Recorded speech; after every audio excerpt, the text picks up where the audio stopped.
సరే మీరు చాలా ఏళ్ళుగా మీరు యొక్క హెచ్ఆర్ కన్సల్టెంట్‌గా ఉన్నారు. మంచి అనుభవం ఉంది. కెరీర్ గైడెన్స్ కూడా చాలామంది యువతకు ఉద్యోగాలు సాధించడంలో కూడా మీరు ఇవ్వడం జరిగింది. హ్మ్. అసలు ఒక ఒక ఏమి తెలియని వ్యక్తి, అసలు ఎటువంటి స్కిల్ లేని వ్యక్తి, ప్రభుత్వ పాఠశాలలను, గవర్నమెంట్ కాలేజీలను ఎక్కడో చదువుకొని గ్రామీణ ప్రాంతాల్లో ఉన్నటువంటి వ్యక్తి ఒక మంచి ఉద్యోగం సాధించాలంటే అతనికి ఎటువంటి స్కిల్స్ ఉండాలి ఫస్ట్? అంటే ఏం చెప్తారు? నేను ఇంతకుముందు చెప్పినట్టుగా టాప్ ఇండస్ట్రీస్ మనం తీసుకుంటే IT is number 1 industry. Okay. Second is pharma. Third is different kind of industries వస్తుంటాయి. ఇప్పుడు బిఫోర్ ఏ అండ్ ఆఫ్టర్ ఏ లాగా మనం ట్రీట్ చేసుకోవాలి అక్షయ్. ఓకే. పాండమిక్ ఎలాగ బిఫోర్ పాండమిక్ అనుకుంటున్నాం బిజినెస్ని, ఆఫ్టర్ ఏ బిఫోర్ ఏని ఎప్పుడు అడాప్ట్ చేయగలిగితే మీరు ఏదైనా చేయగలుగుతారు. The skill which you have the quick learning. ఏదైనా కొత్త విషయాన్ని త్వరగా నేర్చుకునే స్కిల్ మీ దగ్గర ఉంది అంటే వెల్ అండ్ గుడ్. ఓకే. ఇది ఒక్క స్కిల్ మీరు అడాప్ట్ చేసుకోగలిగితే దేనైనా నేర్చుకోవచ్చు. నేను ఇప్పుడు artificial intelligence, Java full stack, machine learning, Python వీటి గురించి నేను ఫోకస్ చేయదలుచుకోలేదు. ఎందుకంటే I don't find IT industry is not a growing industry. Every one can do than IT. మీరు బీటెక్ చేసి ఆర్టిఫిషియల్ ఇంటెలిజెన్స్ కోర్స్ తీసుకుంటేనే మీరు ఏఐలో ఎక్స్పర్టైజ్ అవ్వలేరు. ఒక normal BSc graduate, BCom graduate కూడా ఇంట్లో కూర్చొని సిస్టమ్ చూసుకొని నేర్చుకోగలుగుతుంటాడు. ఏమి చదువుకోకుండా కానీ ఏ వాడచ్చు, చాట్ జీపీటీ వాడచ్చు. అంతే. అంటే ఒకప్పుడు ఎలా ఉంటుందంటే 90s కిడ్స్లో డిగ్రీ తర్వాత ఏం చేస్తారంటే బీఈడ్ చేయాలి అంతే. ఇంకా తప్ప మాకు ఇంకేం తెలియదు. అవును, చాలా చోట్ల చాలా మంది బీఈడీ చేసేవారు. ట్రూ. ఇప్పుడు ఎలా అయిపోయారంటే ఏం చేస్తున్నారు అంటే బీటెక్, ఏంటి అంటే ఐటీ.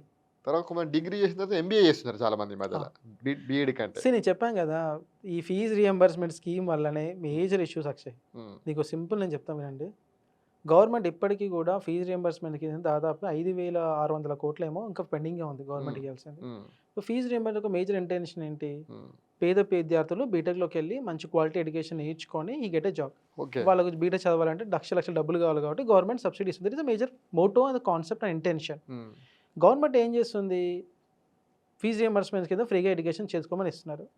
టైంకి ఫండ్స్ రిలీజ్ చేస్తున్నారా? యూనివర్సిటీ ఇంజనీరింగ్ కాలేజ్ టైంకి ఫండ్స్ ఇవ్వట్లేదు. ఇంజనీరింగ్ కాలేజ్ ఏం చేస్తుంటారు? మీరు టైంకి ఫండ్స్ ఇవ్వకపోతే ఈ cannot run the operation properly. Operation ఏం చేయరు. వాళ్ళు ఏం చేస్తుంటారు? క్వాలిటీ ఫ్యాకల్టీ పెట్టకుండా డమ్మీ ఫ్యాకల్టీని వాళ్ళు పెడుతుంటారు. ఎలాంటి ఇంటర్న్షిప్ యాక్టివిటీస్ కానీ, ఇండస్ట్రియల్ ఓరియంటెడ్ ప్రోగ్రామ్స్ కానీ ఏమీ కనెక్ట్ చేయరు. వాళ్ళకి డబ్బులు లేవు కాబట్టి. సో దీనివల్ల ఏమవుతుంది? స్టూడెంట్ బీటెక్ బయటకు వచ్చేసరికి వితౌట్ ఎనీ క్వాలిటీతో బయటకు వచ్చేస్తున్నాడు. ఇక మీరు ఫీజు రియంబర్స్మెంట్ పెట్టడం వల్ల యూజ్ ఏంటి?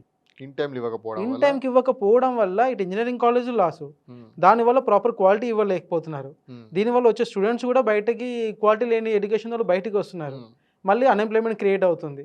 మనం ఈ విషయానికి వస్తే ఇప్పుడు మనకు హైదరాబాద్లో చాలా ఎంఎన్సీ కంపెనీలు, సాఫ్ట్వేర్ కంపెనీలు, పెద్ద కంపెనీలు వస్తున్నాయని చెప్పేసి చాలా గొప్పగా చెప్పుకుంటున్నాం. మనం చూస్తే కనుక పెద్ద సినిమా హీరోలు అయితే ఫైనాన్షియల్ డిస్ట్రిక్ట్, హైటెక్ సిటీకి వస్తే అబ్బా అమెరికాలో ఎక్కువ ఉంది, న్యూయార్క్ ఎక్కువ ఉంది అని చెప్పేసి కూడా మాట్లాడుతున్నారు హైదరాబాద్.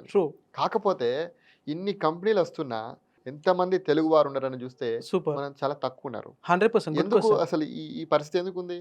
నేను చెప్తాను కదా అక్షయ్, బికాస్ ఇప్పుడు ఐటీ కంపెనీ ఎస్టాబ్లిష్మెంట్ చేసినప్పుడు ఫారెన్ పర్సన్ ఎస్టాబ్లిష్మెంట్ చేసిన ఐటీ కంపెనీ, టీసీఎస్ కానీ, టెక్ మహీంద్రా కానీ, జాబ్ ఇచ్చినప్పుడు నువ్వు తెలంగాణ, ఆంధ్ర నుంచి ఇవ్వరు కదా జాబ్. ఎవరికైతే స్కిల్స్ ఎక్కువగా ఉంటో వాళ్ళకి ఎక్కువగా నార్త్ నుంచి ఇక్కడ ఉద్యోగాలు. ఎగ్జాక్ట్లీ, నార్త్ నుంచి స్కిల్ ఎంప్లాయీస్ ఎక్కువగా వస్తున్నారు కాబట్టి వాళ్ళకి ఆపర్చునిటీస్ ఎక్కువగా ఉంటున్నాయి. ఇప్పుడు బీటెక్ అయిపోయిన తర్వాత మీరు quality of education, skill development trainings అని ఇప్పుడు ఇస్తున్నారు ఇనిషియేటివ్గా. అది కొంతవరకు గుడ్ డిసిషన్ కానీ, బట్ రూట్స్ ఈజ్ ఇంపార్టెంట్ కదా. బీటెక్ చదివినప్పుడే మీరు ఇన్ టైంకి స్కాలర్షిప్ ఇవ్వడం కానీ, మెరిట్ బేస్ స్కాలర్షిప్ ఇవ్వడం కానీ, సో స్టూడెంట్స్కి ఎట్లాంటి కైండ్ ఆఫ్ యాక్టివిటీస్ చేయడం కానీ, ఇప్పుడు నేను చెప్పినట్టు ఫీజు రియంబర్స్మెంట్ టైంకి రిలీజ్ చేయడం కానీ, లేదు అంటే మీకు ఫండ్స్ ప్రాపర్గా లేనకపోతే at least you the bank guarantee.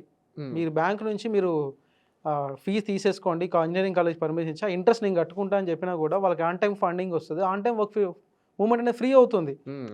So మీరు చేసిన పని పర్ఫెక్ట్గా అయితే ఇంత డిస్టర్బెన్స్ అయ్యేదే కాదు. అంటే ప్రభుత్వాలు విద్యార్థులను అసలు ఉద్యోగాల కోసం సిద్ధం చేస్తలేవా? కేవలం పరీక్షల కోసమే సిద్ధం చేస్తున్నాయా మీ ఉద్దేశం? అంతే. ఈ విషయంలో మాత్రం గవర్నమెంట్ చాలా వరకు ఫ్లాప్ అని చెప్పచ్చు. అంటే వాళ్ళు 2 రకాల యాక్టివిటీస్ ఫోకస్ చేయాలి. మీరు ఇండస్ట్రీని తెచ్చారు సంతోషం, బట్ ఆ ఇండస్ట్రీలో పనిచేసే స్కిల్ అనేది మన తెలంగాణ యూత్కి కానీ, తెలుగు యూత్కి లేనప్పుడు మనం మనం ఫోర్స్ చేయలేం కదా మా వాళ్ళని తీసుకోమని చెప్పడానికి. Isn't it? ఎంత పాలసీ మేక్ చేసినా ఎండ్ ఆఫ్ ద డే ఎవరికైతే దాని మీద స్కిల్ ఉంటుందో ఆ స్కిల్ ఎంప్లాయ్నే తీసుకుంటాం. ఏదో ఒక జాబ్ వచ్చుంటే, ఏదో ఒక జాబ్ కోసం కాదు కదా ఇండస్ట్రీని పెట్టేది. మంచి జాబ్ చేయడం కోసం కదా మన పిల్లల్ని పెట్టేసుకొని అవునవును. Numbers it never make anything Akshay. Numbers వల్ల పెద్ద యూజ్ ఏముండదు. హ్మ్. 10, 15, 20 మంచి కాలేజెస్ ఉన్నా, మంచి క్వాలిటీ ఎడ్యుకేషన్ ఉన్నా 100% దే మేక్ ద రూల్స్. అంటే తెలంగాణలో గాని, తెలుగు రాష్ట్రాలలో గాని అంటే క్వాలిటీ ఆఫ్ ఎడ్యుకేషన్ లేదా? లేదా అంటే నేను బీహార్‌తోని, ఉత్తరప్రదేశ్‌తోని నేను కంపేరింగ్ చేయట్లేదు. ఓకే. మన దగ్గర చాలా ఎడ్యుకేటెడ్ పర్సన్స్ ఉన్నారు. గవర్నమెంట్ పాలిసీస్ కూడా మంచి పాలిసీస్ మంచిగున్నా కూడా ఎందుకు 100% ఎఫర్ట్స్ పెట్టట్లేదన్న ఫీలింగ్ అయితే నాకుంది. ఇంకో విషయానికొస్తే తెలుగు రాష్ట్రాల నుంచి చాలామంది ఇతర రాష్ట్రాలకెళ్ళి చదువుకోవాలనుకుంటున్నారు, ఉద్యోగాలు చేయాలనుకుంటున్నారు. ఇంకొంతమంది ఇతర దేశాలకు పోయి, విదేశాలకు పోయి చదువుకోవాలనుకొని అక్కడ ఉద్యోగాలు చేయాలనుకుంటున్నారు. అసలు ఎందుకు ఇంత తెలుగు రాష్ట్రాల్లో ఈ రకంగా సిట్యుయేషన్ ఉంది? ఢిల్లీ, నోయిడా లొకేషన్స్ గానీ, హ్మ్. లేదంటే చెన్నై, పూణే, బెంగుళూరు, వెళ్తున్నారు. మేజర్ బెంగుళూరు వరకు వెళ్ళగలుగుతున్నారు for better career point of వ్యూలో. హ్మ్. ఎస్పెషల్లీ ఎక్స్‌పీరియన్స్ ప్రొఫైల్స్‌కి ఇవి ఎక్కువగా ఉంది. బెంగుళూరుకి స్విచ్ అవ్వడానికి మెయిన్ ఆఫ్ ద మేజర్. ఇక్కడికన్నా అక్కడ ఆల్మోస్ట్ 3x ఆపర్చునిటీస్ అవును. ఉన్న పాయింట్ ఆఫ్ వ్యూలో దే స్విచ్చింగ్ అవుతున్నారు. అవును. వెరస్ టాకింగ్ అబౌట్ అబ్రాడ్ గురించి మాట్లాడితే, హ్మ్. అబ్రాడ్ గురించి వెళ్ళగలిగితే గనక దాదాపుగా రీసెంట్‌గా నేను ఒక ఆర్టికల్ చదివినట్టుకు దగ్గర దగ్గర ఎవ్రీ ఇయర్ మన దగ్గర నుంచి 1,60,000 మంది అబ్రాడ్‌కి వెళ్తుంటే అలా 60% ఫ్రమ్ తెలంగాణ. తెలంగాణ. అంటే 60% ఫ్రమ్ ఇండియాలో తెలంగాణ. 1,60,000 మంది. ఇండియా నుంచి 1,60,000 మంది ఓహ్! వెళ్తే అందులో 60% ఫ్రమ్ తెలంగాణ నుంచి తెలంగాణ. వెళ్తున్నారు. ఓకే. బట్ నాకున్నటువంటి basic knowledge point don't find వాళ్ళు ఏదో జాబ్ కోసం వెళ్తారని అనుకోవట్లేదు. ఆ! ఐ మీన్ చదువు కోసం వెళ్తారని అనుకోవట్లేదు. అక్కడ సెటిల్ అవ్వాలి. అంతే. ఏదో టైం పాస్‌కి జాబ్ చేయాలి. అక్కడ బేస్ చేసుకొని అక్కడ జాబ్ కొట్టాలి. హ్మ్. ఒక కైండ్ ఆఫ్ ఏదో దూరపు కొండ నులుపు అంటారు కాన్సెప్ట్ అవును. కేస్ మీద అవును.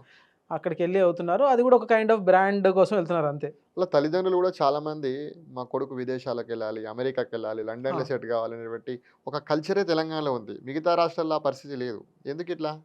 ఇగ అది మనకు ఒక జనరేషన్ నుంచి అలవాటయిపోయింది అక్షయ్ అంతే. అవును. దాన్ని హ్మ్.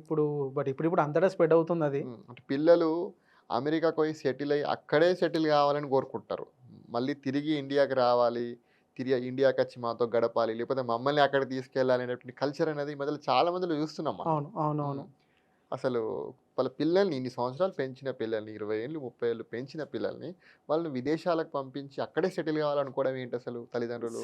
End of the day money Akshay. ఆ! ఎక్కడ డబ్బులు ఎక్కువుంటే అక్కడికెళ్తాం. ఇప్పుడు విలేజ్ నుంచి హైదరాబాద్ ఎందుకొస్తున్నారు? అవును. ఇక్కడ ఆపర్చునిటీస్ ఎక్కువ. అవును. ఇన్‌కమ్ కెపాసిటీ పెరుగుతుందని నా హ్మ్. ఉద్దేశ్యం. కొంతమంది పిల్లలైతే యూఎస్‌కెళ్ళినా గూడా ఆ కైండ్ ఆఫ్ మైండ్ సెట్‌లో ఉన్నా. హ్మ్. అక్కడికెళ్తే ఎక్కువ డబ్బు సంపాదించొచ్చు. హ్మ్. ఎక్కువగా ఇంకో మెట్రో లైఫ్‌ని ఇంకెక్కువగా ఎంజాయ్ చేయొచ్చు అన్న పాయింట్ ఆఫ్‌లో ఉంటుంది.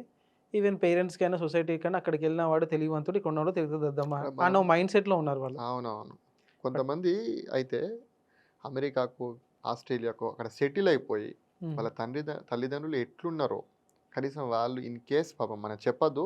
వాళ్ళు చనిపోయినా గానీ రానటువంటి పరిస్థితులున్నాయి. అవును. అటువంటి పరిస్థితులు చూస్తున్నప్పటికి గూడా వాళ్ళ పేరెంట్స్ ఏం చేస్తున్నారంటే, నా కొడుకు అమెరికా పోవాలి, నా కొడుకు ఆస్ట్రేలియా పోవాలి, అక్కడ చదువుకోవాలి, ఇక్కడ చదువుకోవాలి అనేటువంటివి ఇంకా ఎంకరేజ్ చేస్తున్నారు. ఉద్యోగాలు సాధించాలి, నేను మంచిగా సెటిల్ కావాలి, నేను లైఫ్‌లో మంచి ఉద్యోగం సాధించాలి అనేటువంటి ఫ్రెషర్స్‌కి కొత్తగా ఉద్యోగం చేయాలనుకునేటువంటి ఫ్రెషర్స్‌కి మీరు చెప్పేటువంటి సలహా ఏంటి ఫైనల్‌గా? Simple 30 seconds Akshay. హ్మ్. ఒక ఫ్రెషర్స్‌కి నేనిచ్చే సలహా ఏందంటే 2 విషయాల మీద ఫోకస్ చేయండి. హ్మ్. ఒకటి కమ్యూనికేషన్, ఒకటి technical skills. Okay. Communication is all about content plus confident hmm. Equal communication. Content plus plus confident confident equal to communication. Communication. మీరు ఇంగ్లీష్‌లో లొడలొడ మాట్లాడినంత మాత్రాన మీ సి. కమ్యూనికేషన్ ఉన్నట్టు కాదు. Okay. Without content if you speak anything is nothing in the communication. హ్మ్. అది కాదు. Okay. Content లేకుండా మీరు ఏం మాట్లాడినా కాదు. సబ్జెక్ట్ మీద కమాండింగ్ ఉండాలి. ఓకే. మాట్లాడుతున్న మీద కాన్ఫిడెంట్‌గా ఉండండి. ఓకే. ఇది ఈక్వల్ టు కమ్యూనికేషన్. ఓకే. ఎందుకంటే when you speaking something because ఇప్పుడు హైదరాబాద్‌లో చదువుకున్న పిల్లలకు ఇంగ్లీష్ చాలా ఫ్లూయెన్సీ వస్తుంది. హ్మ్. మీకు కంటెంట్ లేదనుకోండి, హ్మ్. మీరు మాట్లాడుతున్న సబ్జెక్ట్ ఇస్ నథింగ్ అనుకోండి, hmm. The opposite person never give respect on that. Okay. So please be understand. The communication skill is not about fluently speaking English. It's all about the content plus confident. Second, you need to adapt the technical things. Okay. Technical అంటే IT వాళ్ళే కాదు. Technical is all about your life style. Hmm. మీరు మీరు use చేసే phone, వాడుతున్న app ప్రతిదీ integration with technology. టెక్నాలజీలో మీరు ఎంత ఎక్కువగా అడాప్ట్ చేయగలుగుతుంటే అది మీ పర్సనల్ లైఫ్‌కైనా, ప్రొఫెషనల్ లైఫ్స్‌కైనా, బిజినెస్ చేయడానికైనా 100% యూజ్ అవుతుంది. మీకు వేరే ఆప్షనే లేదు. మీకు నచ్చినా, నచ్చకున్నా టెక్కీ సావికి మైగ్రేట్ అవ్వాల్సిందే. ఈ 2 మీరు ఫాలో అవ్వండి. ఖచ్చితంగా లైఫ్‌లో సక్సెస్ ఉంటుంది. ప్లీజ్ గుర్తుంచుకోండి, there is no short cuts for life success. Okay. Success అవ్వడానికి షార్ట్ కట్స్ అంటే ఏమీ లేదు. Hard work and discipline, attitude. Okay. ఇవి మీరు బేసిక్స్ అంతే. మీరు బేసిక్స్ చూసుకోండి. ఆటోమేటిక్గా సక్సెస్ అవుతుంటారు. కొంచెం ముందు కొంచెం వెనక అంతే, అవ్వకుండా అయితే ఉండరు. Okay sir, thank you. Thank you, Akshay. Thank you. Hi, are you struggling with is getting the new manpower to your company? Is your employee frequently quit from the organization? If you're really facing such kind of an issue, we here to support you. I, Anil Kumar Gummadi, I'm representing a company called 3G HR Services. We are here to support you to give you the best, the skill and semi-skill and high-skill manpower to your organization. Whether you're a startup or mid-level or MNC company. Based on the job description, we are here to support you on this. And why we? So we are in the market since 2014. We placed more than 12,000 job seekers across in Pan India, and we had an MOU with more than 500 risk company. Are you an IT company, are in pharma, automobile, aerospace, any kind of industry, looking for the skill and the perfect manpower? Let us know. I'm here to support you. Signing off, 3G HR Services. Thank you.